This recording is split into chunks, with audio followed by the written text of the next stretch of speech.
It is our very favorite time of the week. Yes, we hadn't been able to do this the last couple of weeks because of the schedule. We've missed it. They still play the games anyway for some reason. But this week we're back on schedule to check in with Hubert Davis, brought to us by our good friends at CR Legal Team. See our commitment, see our results, see our legal team, proud partner of Carolina Athletics. You almost messed that up even with the card, but you nailed it. You got it. I can't do everything. Wow. It's tough. We believe you can. Yeah, see, that's coaching right there. And that's why I'm glad we got the head coach of the Tar Heels here, because I want to talk a coaching thing. Yes. So you have a thought for the day every day at practice. I do. Which dates all the way back to Coach Smith, I think. Yes. The thought for the day on Monday was the time to measure success is when all is said and done, not when there is more to be said and more to be done. It's been the thought of the day for the last week. How do you convey that to a group that's getting a lot of positive attention right now? Well, that's something that I always, those thought of the days, they're thought about. I think about, in terms of what I feel like is important for our team. And I've talked to them a lot. I gave them the Bible verse, Proverbs 4:25, keep your eyes straight ahead, ignore all sideshow distractions. And I've told them that, noise comes from two different directions, from criticism, from praise. And the hardest one to really deal with is praise.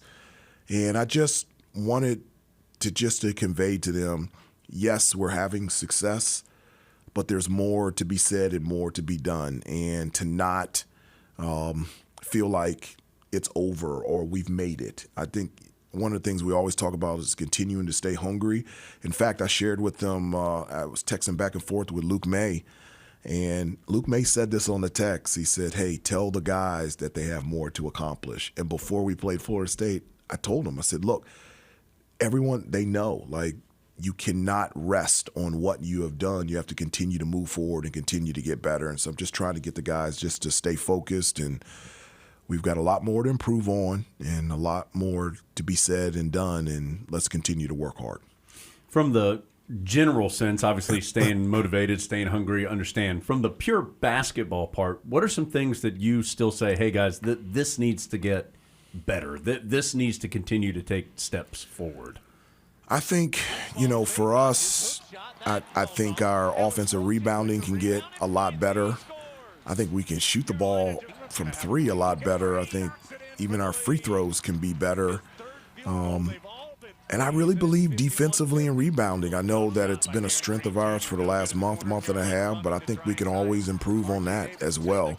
It's just about that trust. I always reference the thing that I showed them at the beginning of the season of Kevin Garnett saying I was only where I was supposed to be because I trusted and knew my teammate was going to be where he was supposed to be. And I think that takes time, and I think the trust is building with this team. But I, as a player, I never felt like I had made it. I always felt like I could get better. I always feel that way as a coach, and I'm trying to convey that to them, that we can always get better. And so, I know saying every area is a lot, but I really believe that. I really believe we haven't played the perfect game, and I know we can't, but I think we can strive to do so. Every team needs something different from its coach. When you have a team that's maybe a little more self-motivated and a little more self-directed, how do you figure, how can you coach them differently than maybe you've done the last couple of years? Well, that goes back to knowing the guys and knowing the team and having a relationship with them, and just spending time with them and understanding individually what they need. There's guys on our team that I can be straightforward and direct and get on them. There's other guys that I can say the same message, but I have to go 5 miles out to be able to give that message, and because of their different personality. And I love doing that, and that comes from building relationships with them, but also know them as a team in terms of staying locked in and focused. At the end of the day, they're kids, okay? And getting them to understand the importance of details and discipline, of staying locked in, how important it is, the preparation of practices to put us in a position to be successful. Those are things that I'm us and our staff are always trying to teach them, not just about basketball, but about life. We're not basketball coaches. It's just not happening. We are life coaches that happen to coach them with basketball and trying to teach them to be the best that they can be on the court, off the court, and in the classroom. And those are things that we talk about every day. Coach, I learned something in the radio show yesterday. Yeah. That you were a big trash talker. I was. It was like a disappointment there from. I really was. I was bad, and Coach Smith used to get on me so much, and used to say a lion never growls after a kill. I even tell you another story. I played for the World University team. It was coached by P.J. Carlissimo, and assistant coach was Coach Williams. We won the gold medal over in Sheffield, England. And so when I got back, I put on my answer machine, hey, this is Hubert, gold medalist, all kinds of stuff. Well, Coach Smith called, and it went to voicemail. And Coach Smith said, I won a gold medal, and it was in the Olympics. And he goes, come to my office now. And I was like, man. So I went there, and that was just one of many, many times where Coach called in and said, calm it down a little bit, and a lion never growls after a kill. I remember that like he is saying it to me today. And so, Coach Williams didn't like the players to talk any either, and I always tell the players I'll never ask you to do something that I never did. So I tell them, hey, you can talk a little bit, but never get to a place where it disrupts your game or disrupts our game. And so I wasn't very good. I was bad. Aren't you missing a few key vocabulary words that I traditionally think of as being part of a really good trash talker? Yeah, and that led me to go to bejeebies and what in the world. That wasn't my vocabulary back then, and so it's transformed to that. And so you're maturing. I'm maturing. I think I'm maturing. That's a good way. Maturation. The day you were hired, you talked a lot about player development. Yeah. It feels like we've seen a lot of players on this year's team develop, both over the course of this year and over the course of their careers. Yeah. How's that happened?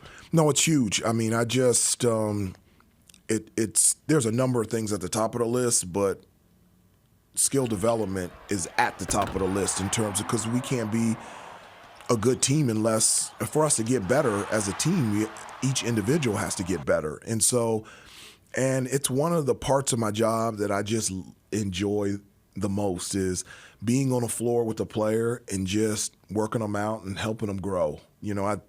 From those workouts, there's conversations and relationships that are built there outside of basketball that help me become a better coach and help the player become a better player. And there's nothing better as a coach to watch one of your players be successful out there in a game and think about all the hard work on the floor when nobody was in the gym, and to see that come out and to see the smile on their face. That brings such a joy to me to be able to do that, to experience it, to see it, and it's one of the many fun things that I love about this job.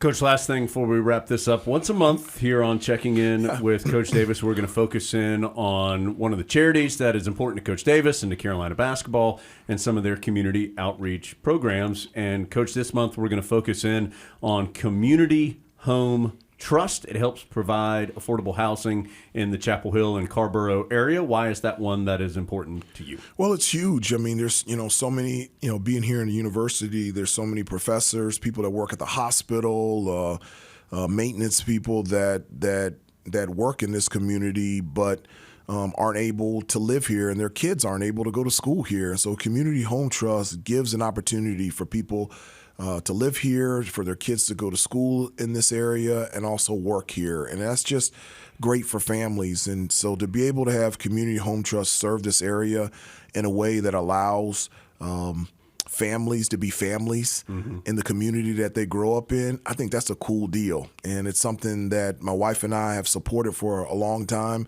and it's something that Carolina basketball supports as well. And a big thank you to CR Legal Team, our title sponsor here on Checking In. At the end of the year, they will donate to all the different charities that we highlight once a month as we move through the show. So thank you, CR Legal Team, and thank you, Coach Davis, for your time today. We'll be back. We're back next week. You can't get away from us. You're going to check in with me We're next checking in week? with you next week. Don't worry about that. Okay, So we'll great. be back next week with Coach Davis. It's Checking In with Coach Davis, brought to you by CR Legal Team.